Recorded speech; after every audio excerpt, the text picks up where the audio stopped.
how to start up your business.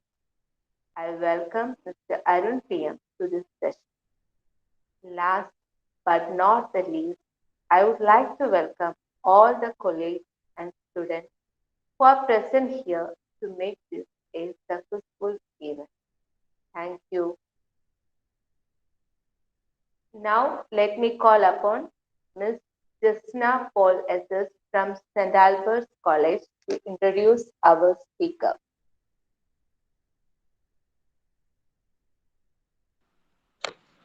കേക്കാലോ കേക്കാം.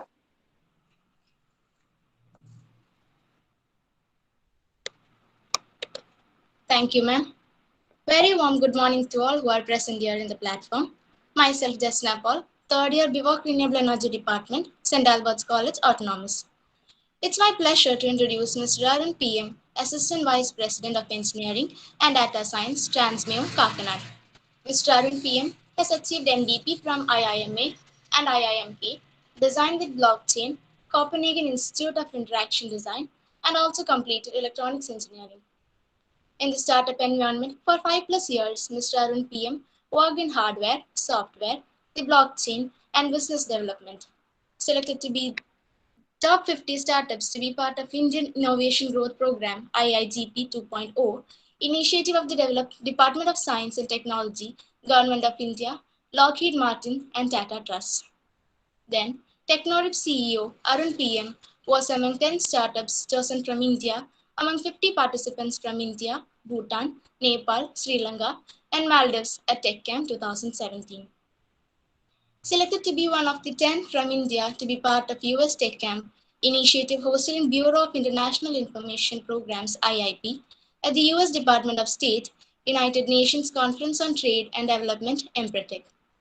Terming the workshop an incredible opportunity to meet and interact with other social innovators from across South Asia, Mr. Arun said he received important inputs from the experts to build his company further.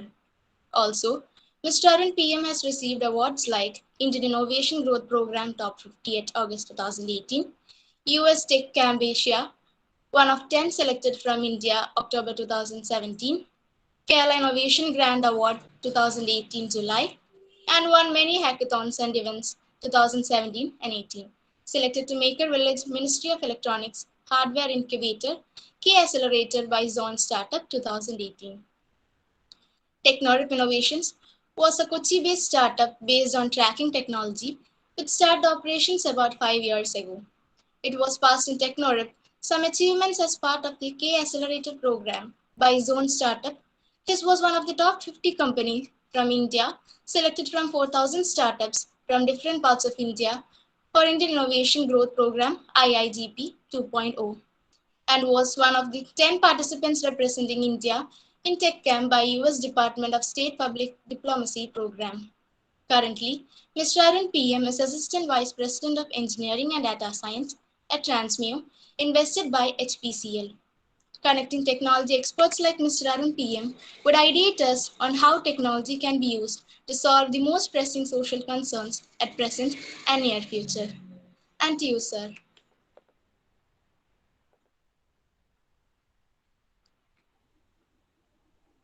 Let's begin our session. I am inviting Mr. Arun PM to deliver the presentation. Hello, am I audible? Yeah. So a warm good morning to one and all. And also, I'm really thankful to Simi Girish as well as Gina Paul for the presentation and the invitation. And also, I'm thankful to Milna MJ for providing me an opportunity to present you a brief intro to like the rabbit hole of what is a startup and how a startup company as well as a conventional business development happens in Kerala as well as India or abroad. So it's a very broad topic, and it that includes multiple magnitudes of like mostly like regarding to business as well as there are many terminologies which may not be unfamiliar to you. So I have made it to very concise as well as meaningful presentation without including much of the buzzwords as well as which in a very understandable form with our limited time.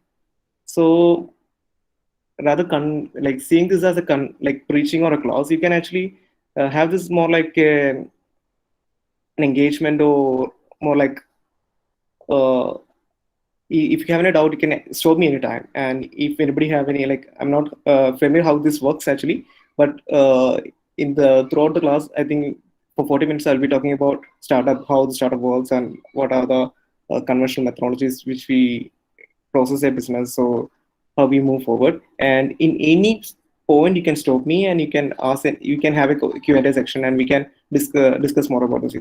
So this is more like exploring the tip of the iceberg of what a startup is and how a business can be fruitfully brought into the front. So if you just go through the numbers itself, like the success rate of starting a business or a startup in India is like less than 10%. That means like 90% of the companies fails. That doesn't mean like they actually not familiar with what the business is or what the conventional methods. It is uh, just like the right time at the right product at the right time. That is what the success of the business is all about. Uh, can you just give me 2 minutes? I just got an important call. Just 5 minutes. I will not just 5 minutes. 1 minute. I will just come back. Okay. Okay.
Mm, really sorry, sorry about this because even though I have allocated this time for this, but unfortunately there have been an important like HPCL deployment going on in like aside with this meeting, so I have to attend the work. So in short, what I mean is like rather seeing this as a class of preaching, we can have this as a healthy conversation where I will explain about the conventions of startups business, and I will share you my experience. And if you have any Q&A, you can stop me anytime, and we can have a healthy conversation about how the startup works. Because this is a very complex topic, and that includes multiple levels and multiple terminologies, which may be completely new to us, and this will this can't be like cut short to a very small time, because in MBA, taking an MBA takes actually 2 years. So or any other degrees actually takes uh, decades of a businessman to understand multiple terminologies. So I have tried to make this a very short as well as concise without including any much of the buzzwords. So straight away, let's go to the presentation.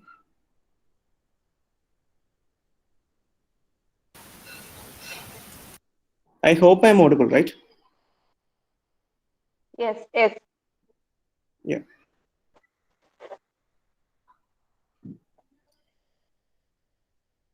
Can you see my screen?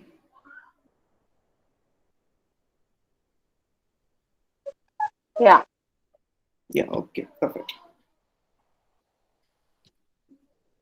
So before going to what a startup is, let's see what a business is. So if you search business in Google, the first thing will be the Investopedia article regarding what is a business. So it's generally state that something of an activity that can be profitable as well as non-profitable, can be defined as a business. So I would like to put it this in this way, like its business is generally a solution to a problem that's existing among our environment. For example, logistics is a problem. Like I need to commute to my office. That's a problem. So solution to that is like a cab driver is providing his cab, or Uber, a company like Uber is providing me a solution to that. So that is a business. So a business can generally be said to be any solution that solves a valid problem. So how we define this as a non-profitable as well as profitable business? So the end point of the business, for example, like the finally what we are providing, like for example, the Uber is providing something called a transportation for some, like for me, it's providing the provision of logistics, and in return, basically like the return of like for a return of capital, it is, so it is more like it's something which is done for money or capital. So that how you define a business which is done for a profit and which is not done for a profit. A business in laws cannot be said as something not profit. It is a business which is relied on the vested interest of providing social to the community. For example, Tata Trust is an organization in India which has different branches which are completely relied on setting up education institutes. For example, the college itself. The college is also, many of the colleges are also called as non-for-profit organizations. The reason is that the final output of that particular organizations are the vision, the completely relied on upliftment of the society as well as particular cause which they are actually working on rather than the profit. That doesn't mean that not-for-profit organizations cannot accept money or they can make profit out of something, because to be a sustainable non-profit organization, the organization have to generate revenue, but their main vision or the goal is the upliftment of the society, or to work for a genuine cause that uh, help or support the society. While coming to the profit business, or like the startup can also be non-profit or social based startups also. So it doesn't mean that a business need to be like profit earning, or something which is actually something like Uber, or a or anything which only considered to be a startup. So a company that works on social as well as a service company can also be said to be a startup. So that's a particular myth which relies on us. But like in India, also in Kerala, there are also some of my friends who are working on companies that purely relies on the social upliftment. For example, education for social backward communities, or providing healthcare. But that doesn't mean that their nature of operations as well as revenue streams are entirely different. But they are also considered to be a startup. Now coming to the for-profit organizations. So how you define the core working principle of a for-profit organization? It is more like it should give you a return of investment. For example, let's consider an example of a pickle factory. The company is making pickles and they are putting it in jar and they are selling it. So the cost of investment most probably will be the manpower, the bottles, or the mostly the mangoes, and these are the initial invest. Let it be like 10 rupees is the initial investment. That's the cost of investment, and consider the profit. They're selling the initial investment is 10 rupees including the human power, and they are selling it for 15 rupees. So the net profit will be 5 rupees. So that is giving a return for the investment which they're working on. So these kind of companies are purely relied on the return of investment. So whenever whatever business other than not profit, we first of all think in terms of the return of investment. When it's a startup or a service company or conventional small SMB, the like small scale business, or which are completely defined on the return of investment. So before going to the next slides, let me briefly tell you about what are the different types of businesses as well as companies. So currently we talked about profit and non-profit organizations. Other than the in the for-profit organizations also, there are B2B, B2C, and B2B. So how you define B2B, B2C, and B2C companies? For example, if you're making a business to cater the needs of the general public, for example, Uber or Swiggy, Zomato, all these are like directly like giving service to the general stream of public. These comes under the B2C segment. While B2B companies are the companies which provide services to the other businesses. For example, you can consider the Zoho Mail, or suppose you are making a raw material for another company. For example, you are making screws or machineries for other companies to function. So these type of companies actually their customers are other business organizations. So these type of companies can be defined as B2B. So generally we classify business as B2B and B2C. Why I tell you these things in a very short time span is like the nature of B2B and B2C companies are entirely different.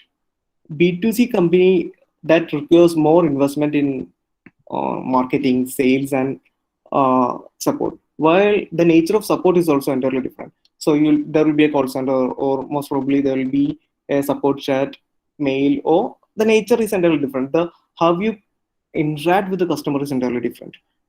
While B2B companies, they have to deal directly with the businesses. For example, the current company which I'm working on is our customer is HPCL. That's another business organization. So the interaction with HPCL is had to be more rigid, as well as the end-to-end customer communication had to be rather than the sales and market, more than the sales and marketing, more investment had to be done in making the solid relationship with the customer. So rather than having like the major chunk of investment is not spent on sales and marketing, rather it will be spent on acquiring the customers. The number of B2B customers can be less, but the return of investment per customer will be higher. While in the similar way, for the B2C, generally the return of investment will be less, but the number of customers are generally high. So just give you a very brief explanation of the same. Sorry, I have been a bit vague in the starting because I have to I was attending a different meeting, so I was just out of my mind. So just come back to the topic. So what is a startup? So we have been seeing businesses around like for the past 100 to 100 years. So how you define a company as a startup and some company which is not a startup? So we know like Wipro, Infosys, and many companies are already been in India like for a very long time, and we are not calling them as startups. And suddenly we call Flipkart, Swiggy, Zomato as startups. So what's the difference between a startup as well as a conventional small company or general growth of this company? So the one particular difference is like most of the startups are product companies. And what's a product company is like the company which is making a product for themselves.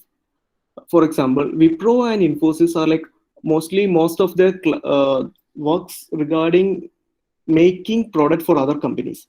Suppose like there's like creating softwares for example, IBM or Microsoft, they're outsourcing many of their works in India. While Flipkart is actually making a product for themselves and they're directly serving the customer. So these type of companies are called product companies. And while the companies which actually serves a different company or build product for other companies are generally can be said as the service companies. So mostly startups are product companies or the companies which actually make product for themselves. And comparing to a conventional company, like the risk of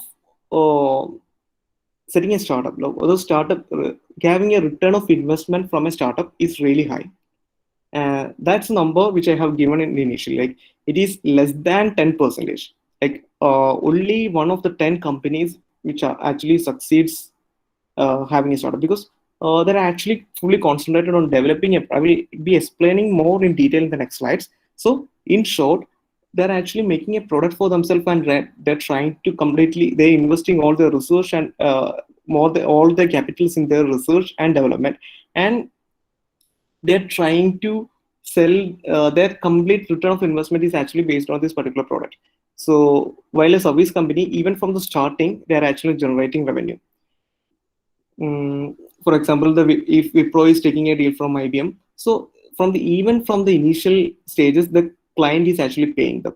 While a startup actually gets their revenue when they have completely developed their product and they have delivered the product, and once the customers start to pay, only the startup start to generate revenue, and the competition and the market scenarios are entirely different. So before Flipkart, there were like hundreds of companies which are having e-commerces, Snapdeal, or many of the sites which we have seen falls behind the competition, like Jabong, Snapdeal, and many other companies were not able to be successful in the market. So the high risk is at good compared to the return also. Like high risk is one of the major part which plays in a startup than compared to the conventional companies. Now, coming to the business model and canvases, like in a conventional company, let it be a small company or a big company like Infosys, the organizational structure is very rigid. We generally call this a pyramid architecture. Like every level of authority or every steps and architectures are entirely well defined. While in startup, we mostly follow an agile methodology or company methodology where the things like we need to change according to the business as well as the environmental needs. So we can't have a very rigid architecture. I'm not going much deeper, but in general, what you can understand is like rather compared to a very conventional company, the startup have to be flexible. And the other parts, like the growth is one of the major definition, like the major pinpoint how we define a startup as well as a conventional company. For example, let's go to the first example which I have told you, a pickle company and as well as a startup. So in later on stages, if a pickle company has to increase their revenue or return of investment, they have to increase their resources because that business is completely dependent on the human resources. Like somebody have to be there, at least machine or somebody have to be there in order to fill the bottles with the cut mango as well as the masala. So it is the scale or the growth of the company is completely dependent on the human resource. So if they want to grow 100x, they have to obviously increase their human resources to at least 50x. Without increasing their human resource or their capabilities, they cannot grow. While consider a startup, one of the greatest example, like you can see the development team of WhatsApp was less than 100 people when they started, and even after scaling billions of users. So startup is very basically a company which can scale exponentially without the increase of their human resource capital as well as their conventional resources. Obviously, they have to scale their servers and they have to optimize their code as well. All these things happens, but they don't need to exponentially grow their resources according to the growth of the company. So, for example, the startup may be in a loss for the first 2-3 years, and maybe the fourth year or fifth year, they may show 100x to 200x returns. Generally, the VCs investing in a startup basically looks for at least a 10x return. So that's a very short explanation of what a startup and what's a conventional company. So let me straight away go to the different phases of running a startup. First of all, the first phase is obviously understanding the problem. Initially, I have told you like what of business? It is a solution to the problem. So in conventional way, we call this first principle thinking. So you create a solution for the problems which we see in our surroundings, and we monetize this solution. And how we monetize and the revenue completely depends upon the return of investment. and we basically come to this endpoints where we invest to like X rupees and the return will be 3x. And that's a basic equation for every businesses which relies on profit. The first step will be understanding the business. So understand that is the understanding the problem which we are trying to solve. In the problem solving, first of all, you need to understand what's the total addressable market. For example, I'm going to start something like an Uber here. So I need to understand the total addressable market which I can, like how many people are looking for a cab service or a transportation in my particular region, which I can scale actually. Total addressable uh, market which I have to, the first thing which I have to look is the total addressable market. And out of this, the second thing which we call is SAM, segmented addressable market, where the amount of market which I can serve at this point.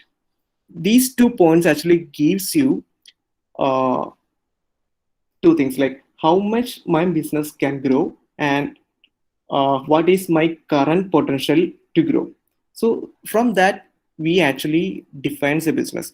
Or for example, in order to evaluate a business, so you see the conventional startup valuations in the newspapers as well as media regarding like CRUD is one of the greatest example. Last year, the company CRUD, you must have seen the newspapers and papers. Like they actually generated only a revenue of only 50 lakhs, and they were losing around millions of rupees last year. But still, they are valued as an unicorn. Unicorn is 1 billion valuation. They almost reached the 1 billion valuation. So why do they are valued even they are in lows and they're generating not much revenue? Why they are valued at this particular extent? That is because their total addressable market and the potential to scale. Even the Uber was an unicorn. Uber was valued $1 billion. They were running lows in US, Europe, and almost all other countries, and they ran into profit only after 2 years. So why they were like, if you try to evaluate a service company in, for example, suppose a company in Kerala, which do services which are running at a profit of 1 to 2 crores, and when we try to evaluate this company, uh, for example, typical service companies are valued at 2 or 3x. For example, a company which is generating 2 crores of revenue is valued 4 crores, while a company which is generating millions of loss are, for example, CRUD is valued multiple billion dollars. The basic reason is the discounted cash flow model, where in future a company like CRUD will be having a potential to generate billions of revenue because of their total addressable market and potential. While a company doing services of software development in Kerala, even though they're generating 2 crores of revenue, in order, if they want to generate a 2x or 100x revenue at this particular stage, they have to scale their resources to 100x or 10x. While the other risk also comes about, like they need to have this much customers to scale. So they need to have this total addressable market, which have to be strong in order to address the same. But in the case of CRUD, that's a story is entirely different. That's how the higher valuation of startups comes into picture. So as we are in limited time, let me quickly tell about this. So the first thing is understanding the product market fit and making the minimum viable product. In the next slides, I will be explaining about minimum viable product. And next, we are optimizing and scaling the product. This is the this also will be explained in the next slides. So in the growth phase, we raise the investments. So once the investment is raised, we next proceed to the customer acquisition as well as the scale up. That's entirely different for B2B and B2C. And next we go to horizontal as well as vertical scaling of the product. In horizontal, we go for adjacent markets, and vertical scaling also we just go for international as well as outside India or other markets. So when we come to the product stage of a startup, there's a term called value of death. So it generally like I will go, as we are in a very limited time, I will just go very quick to this. Everything, all these resources are available on internet. You can have the you can just memorize these terminologies. So whatever product which you are making at this point. After the once you have created the like I have an assumption like this is the product that's solving a particular segment of the society, that's giving a particular value. And hello,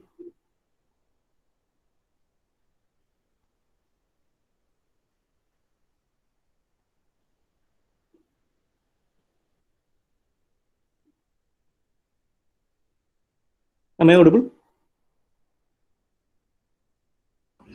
Yes, Arun, you are audible. You can continue.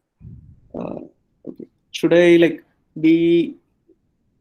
I feel like I'm in a fast mode. Like, should I slow down a phase, or as we are It, like it so? is okay. I think no problem with that.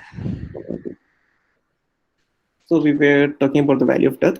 So once you have created your product, for example, consider the example of Flipkart. Once they have planned to create an e-commerce website in India. They have made their product. They have done the product market fit, and they came to know. They have an assumption like this is the total addressable market, this kind of market which we can address in the future.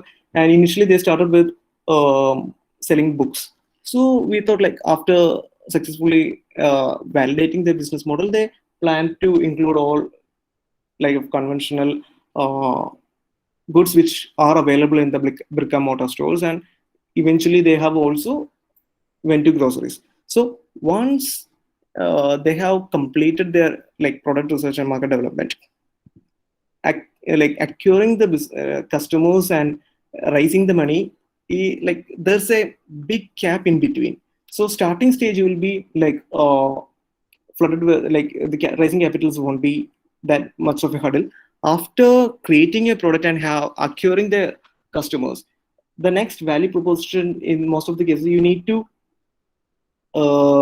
show the like customer. You need to have this customer acquisition in the right path, or like you need to be in the right place at the right time with the right product.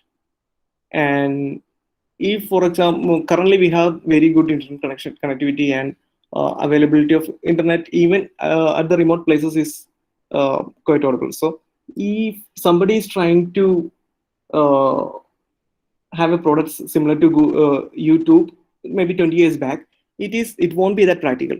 So that actually like even though you have the product, you have the right product, you have the right market, but the current market scenarios will be limiting you to scale your product. So in that commercialization stage is very critical to every company. So understand this also, even with the multiple tools, it is not like it gives a with one of the biggest risk of running a startup actually comes under the commercialization stage. So this stage, which we generally call this as the valley of death, most of the startups, like as I told you before, like 90% of the startups dies at the valley of death.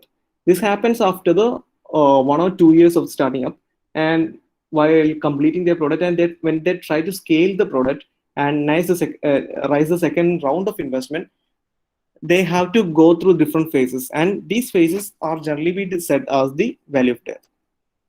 And coming to minimum viable, so how can you like survive through valley of death, or uh, the different stages of startup? Like initially in the first slide I have shown you about like what's the difference between a service company and a product company. And like service companies are able to generate revenue even from the starting stage because they are doing service for other companies, and they're paying for it, while the startup company have to generate the full product in order to generate revenue. So one of the good methodology which have been put forward is having a minimum viable product. So suppose you're going to start a company that sells cars, or sells cars. Look, in order to make, you can generate revenue only when you have completely made the complete car and started to sell. So rather seeing as a one product, you can visualize this as a problem. So you are trying to solve a problem of logistics or commutation. So rather making a wheel at start, you can actually make a product that can be solved, or that actually solves the core vision of the company. So in conventional way, we started to make a product from tires. Then make the axle, engine. Then we have the body, and we make all other many parts. Rather, going in a conventional method, start with solving the core problem from the beginning, and the first product should actually solve the initial core problem of the problem of the customer, and it can be solved actually. The customer should be willing to pay for that particular solution. uh, for example, I'm creating an app uh, to automate the doctor consultancy, or for example, Practo is a very good example.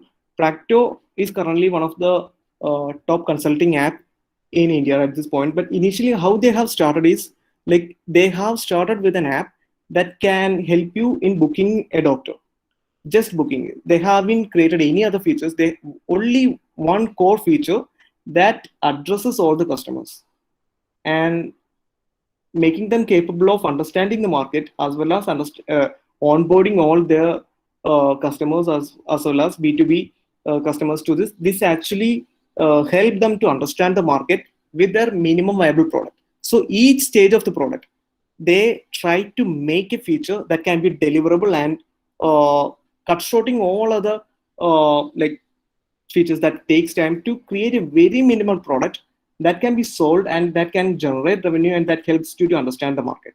So in methodology of minimum viable product, each stage of a product actually creates a completely meaningful product that can be sold to the market and help you to understand it.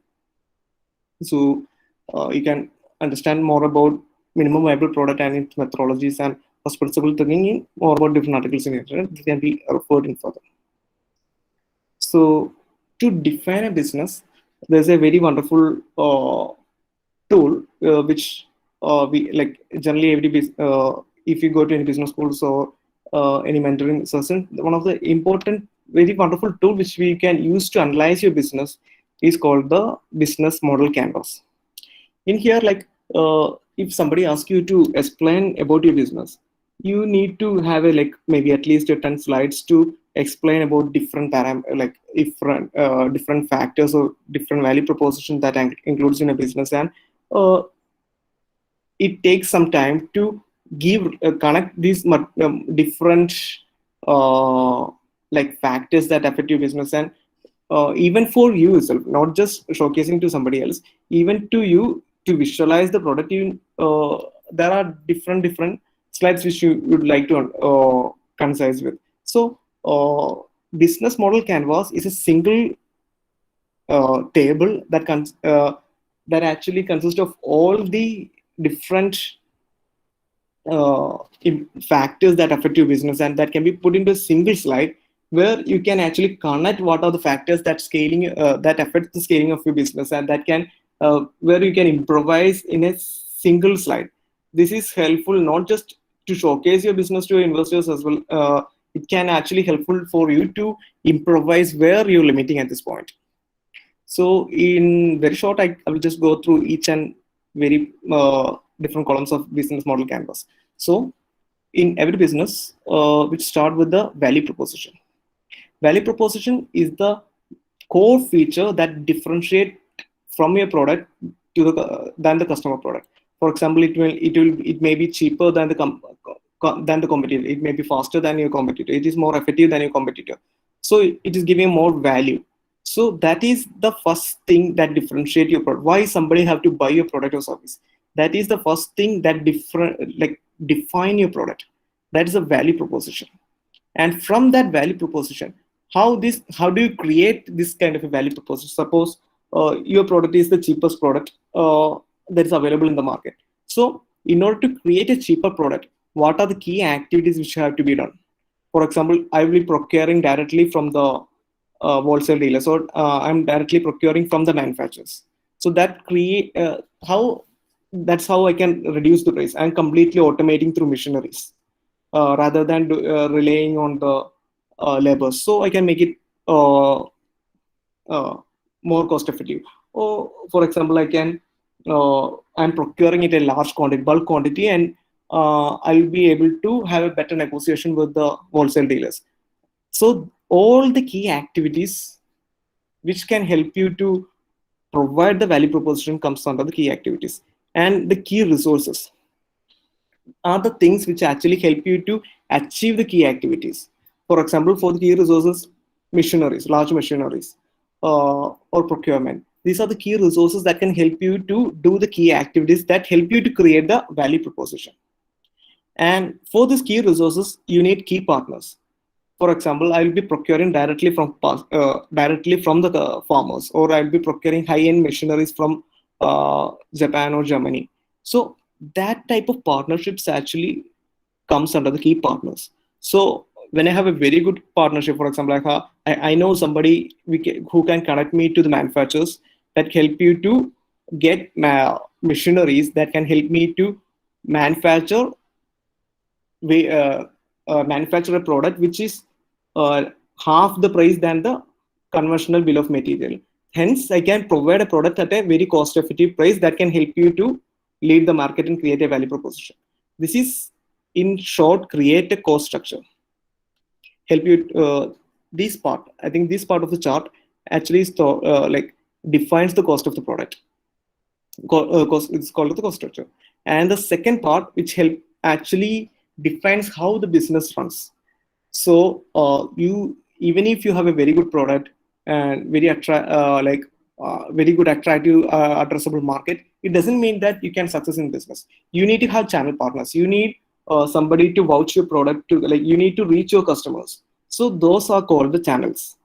For example, I'm able to, like, as I said before, like I'm able to create a product in such a way that I am able to provide it in a very cost-effective manner. So I have to provide this product to the customers, to the channels, and customers to these channel partners are very important for me. For example, this salespersons, sales representatives, I'm selling through online. This all comes to the different channel partners, which channel partners of product, and the customer relationships. For example, I'm providing a toll-free number, providing direct chat support. This all comes under the customer relationship methods that actually create the scaling up of the product. Now, finally, the customer segment. This is one of the first thing which need to address, because for example, I'm making a product cost effective. So this cost effective product is for the segment of the society which are looking for product which is more cost effective and gives the value to particular society. For example, companies like MI, Realme, and all of the companies are providing budget friendly phones for the targeted society which are looking for budgetary phones under 25,000 or 30,000, while the market segment of Apple is entirely different. So from the understanding your customer segment only, you will define the value proposition. So this part, I mean the left side of the chart actually define how your product is being made, what are the costs which incurs for you, and this right side of the part actually define how you generate revenue or how you bring capital to the company. Whatever business you're starting, if you spend enough time to use the business model canvas tool, you will be able to define your business in a very more realistic, as well as in the future also you will be able to improvise the different aspect of your business. For example, increasing the revenue, increasing the scale, everything actually can be put down to this particular one slide. So we are in limited time, let me go straight away to the funding. So currently I explained about what's a business and what's a startup, what are the different stages of creating a product, and finally how to generate revenue from it. But when you're starting a business, you actually require capital to run all run all your functions, as well as to initially kickstart your business and scaling your product. So basically, you can define the capital funding methods as two. One is the debt financing as well as equity based financing. Debt financing is it is something which is very familiar to you guys, because the conventional loan or the money which you buy for an interest, which are said to be the debt financing. And something which you hear on the newspaper, like Sequoia Capital has invested, or somebody has invested in this company, Axel Partners has invested in Flipkart. Those kind of investments are generally said to be equity-based investment. In equity-based investments, also there are different steps like convertible debits and preferred shares.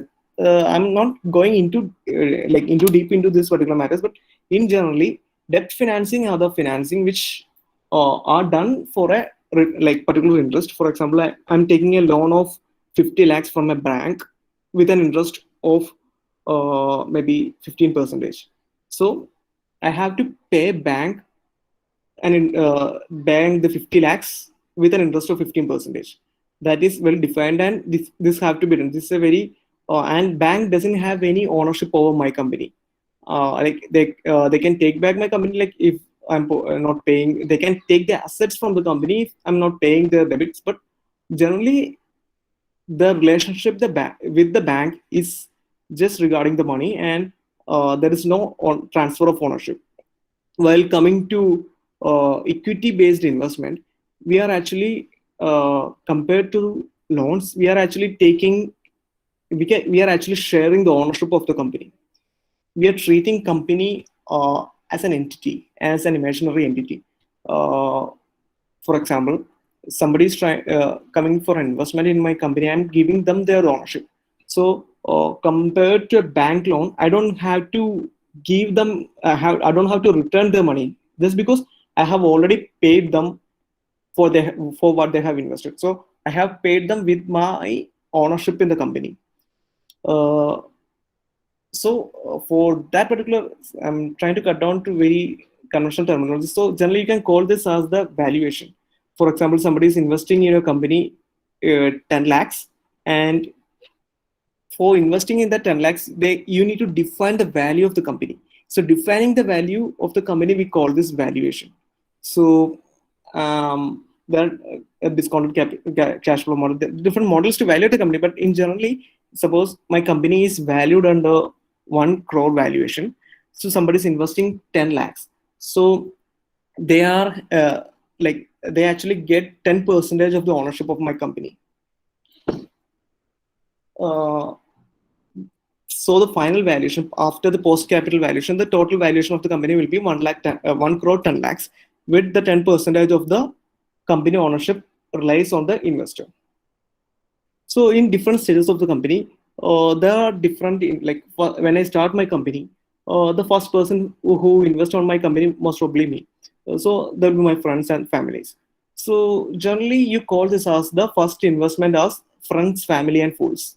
So I'm not going into deep into that, but these are the first people who invest in your company. So after having creating a minimum viable product or initial 1 or 2 customers, the first stages of investment is called the seed stage investment. Most probably there will be incubators or in early stage investors, government grants. This all comes under the seed stage investment. This can come around less than 1 crore to 1.5 crores. After having a valid product or market traction, there will be an next round of investment is called the angel investor rounds. This can go up to, in Indian scenarios, this can go up to like 5 crores to 6 crores. And you start the serial VC investment. Venture capital investment, in each stages, we call this as Series A, Series B, and Series C. So you can see the OYO is currently under Series F or G, and CRED is under like Series B or C investments. So early stage investments, like the venture capital funds, which actually starts, the numbers actually start from millions. It's differ according to the company to company and business to business, but generally investment which are more than 2 to 3 million, this are generally termed as Series A investments. And for an example, to explain about my timeline also, I have started my company during my second year of engineering, which was on 2013. And initially we incubated in startup incubator called Mega Village and Startup Mission. And we have our first customers as Redline Innovation, and later we moved to a initial pilot with the Redline Innovation and Kerala Police Department. and like we also tried the initial deployment in Muthoot, and we also got different other awards. So the type of investment which we got was like there was grant from government competition. We used to attend competitions and grants, so we have got few of the grants from government as well as non-government organizations. That was the first investment, and later we got the investment from our customers. And was this running your company with the revenue which you have generated from your customer is called bootstrapping. So later we were going on the bootstrapping mechanism, and then later we got other investments. So that's a very fast and quick forward of what things have, how you define startup and what are the different uh, way you define an operation of a company.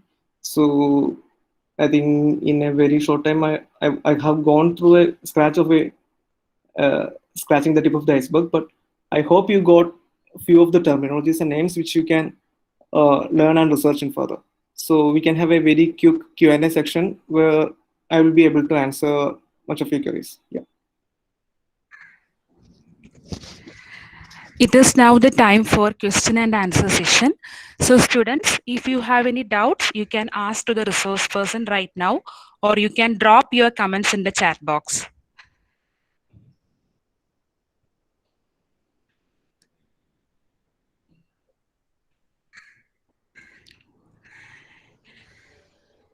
You are free to ask any doubts.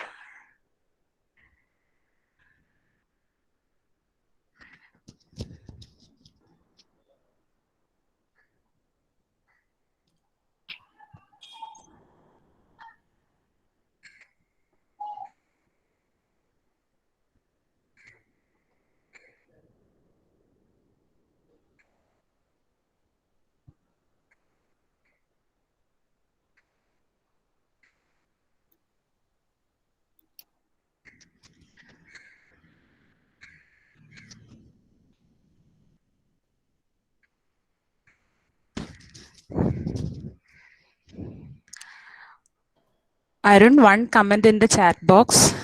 Sorry, one question in the chat box.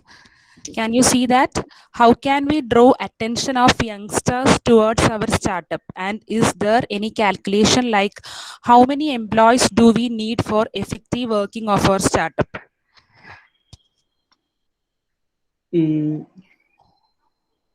So to this, actually, I have two questions. Like, why do you need to have an attention of youngsters towards a startup? Are you looking for increasing a human resource, or your product is actually something which is like where the youngsters are your customers? So is it for human resource as well, human resource, or selling as a like customer of your product? If it's for human resource, the way you can, like, you suppose you need to have an end crowd as employees in your startup, the different ways you can attract an younger crowd is through like publicizing about the culture of the company, the how the company works, and what's the cutting edge technologies you're working on.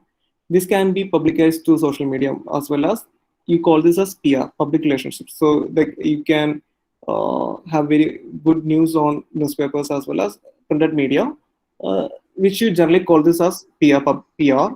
And you can also publicize your company culture as well as your operations through social media, as well as reaching the customers. Like reaching your young crowd is also possible through reaching through educational institutions like St. Paul. So like this that is also possible. That's one way. And the second is there any calculation of how much employees? That actually depends upon business to business. For example, uh, WhatsApp was able to scale the company with less than 100 employees, even after crossing billions of customers. So that actually depends on the type of business which you're doing. For example, almost all the technology-based companies doesn't require much of an employment. Like even companies with less than 10 employees are called startup. So there is no defined rules of how many employees you need to have so as to define you as a startup. So there is no numbers like that. But to attract a crowd, more basically, if it for employment, you can directly vouch to different institution, academic institutions. So you can directly publicize through social media. So is there any Okay. special addition to that particular question, or I No, hope no, it no. is. Ah, okay, Arun. Next question is, have you or your company ever been in a phase valley of death as you explained? If yes, how would you overcome it? Okay.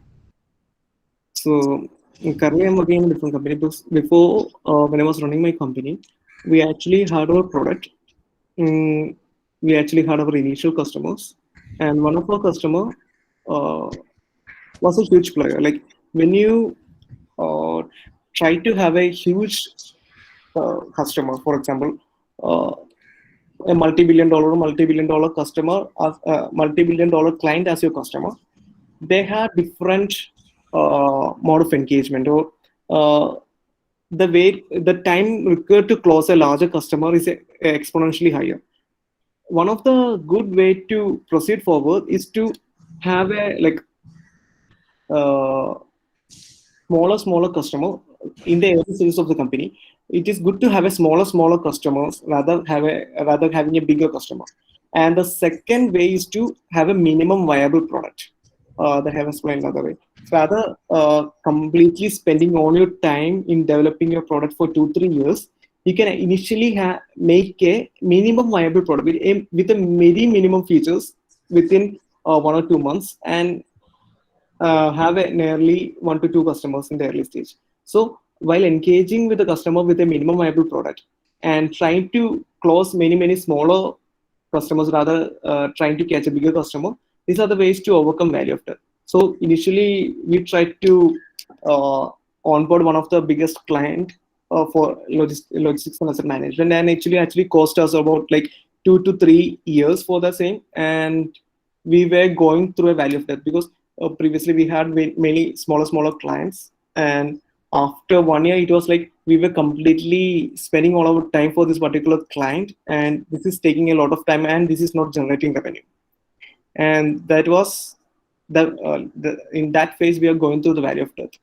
And when I had discussion with many my colleague startups, so I was able to know that like in the early stages it is always better to have many smaller customers to generate revenue as well as validate your product. Yep, I hope I have answered that. Okay, the next question is, you have mentioned 90% of the startup fails in long run. Do you have a suggestion in general? That is not just in the case in India. That is almost the same in throughout the world. Like the current methodology is entirely different. Like the startups are completely based on exponential growth, or like monetize the market in a particular way, that in order to like how I put it forward is like everybody is trying to have a monopoly over the market. For example, Amazon, Flipkart, or like they were like more than 20 e-commerce players to like 2 or 3 years back. Now it is being limited to 5 or 6 players. So in technology era, this is inevitable. Like by law, every country there is a restriction for monopoly. So no companies can be a sole proprietor of one particular kind of a product. That is not possible. But still, the technology era is about exponential scaling and a rapid acquisition of the market. So you cannot defy that particular scenario. So uh, that is actually happening. And even the investors which are investing in startups, if you go through the like VC capitals like Sequoia funding or C Capital C funding, or most of the investors are looking for a 10x return from the startup. And the main reason is because most like 90% of their portfolio companies, or the companies which they have invested, fails in the market. So this is inevitable, and the only way to go forward is minimizing the risk of like complete minimizing the risk. How you can minimize the risk is like understanding the business and not completely going unrealistic, because most of us start the startup with a passion of that particular technology or particular product. So when you become too much committed to a product or market, you become completely selfless as well as unrealistic. So in that way, if you go completely unrealistic on something which uh, something actually creates this kind of uh, fatigue during the failures. So you can actually expect failures, and the thing is like to move on with the failure. The basic funda of generating a startup is fail faster. So you need to reach the customer as soon as possible and fail as soon as possible, and and learn from these failures. So that's the main core of doing a startup: fail fast. Okay, thanks, Arun. Uh, any other doubts if anyone is having? Okay, I think we can wind up the session with a vote of thanks. Good afternoon, all. So, for the last 1 hour, we were listening to the talk up by our resource person, Mr. Arun PM. Thank you, Arun, for such a wonderful session. In spite of his busy schedule, shared his valuable time with us. I believe that this session was really helpful for students like you to understand the concepts regarding startup and thereby guide you to a better future. Next, I would like to thank HOD and the staff of the Department of Electronics, UC College, Aluva, and the staff of the Department of Renewable Energy, St. Albert's College, Ernakulam, who really worked hard to make this program a success. Next, I would like to thank all the students and faculties present here for your attention and participation. Thank you, everyone.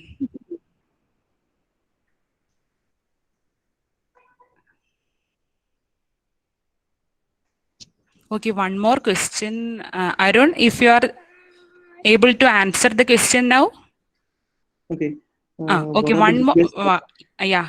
What are the biggest notable mistakes made by startup entrepreneurs? um, if you search in internet also, there'll be a list of most popular uh, mistakes made by startup and entrepreneurs. Like the first thing is getting into the market at the wrong time.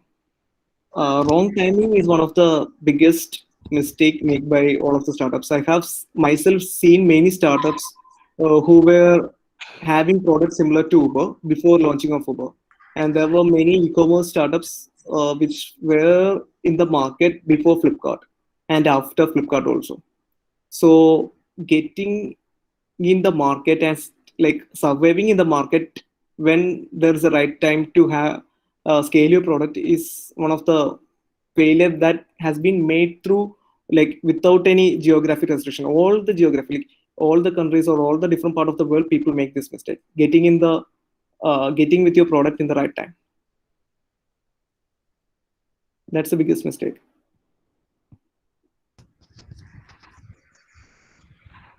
Okay, thanks. Once again, thanks, Arun, for spending your valuable time with us. And it was a very informative session. And thank you for clarifying the doubts of our participants also. Wishing you a best luck, all the best for your future events and ventures. Thank you once again. Okay, thank you very Simim, much for your time. okay. But unfortunately, I had some meetings in between, so I was a bit carried away. Really sorry for that. But I hope some of you must have very good understanding of startup or similar. I was able to give you some valuable insights on the same. Thank you. Thank you all for your time. Okay, Agil sir, I think we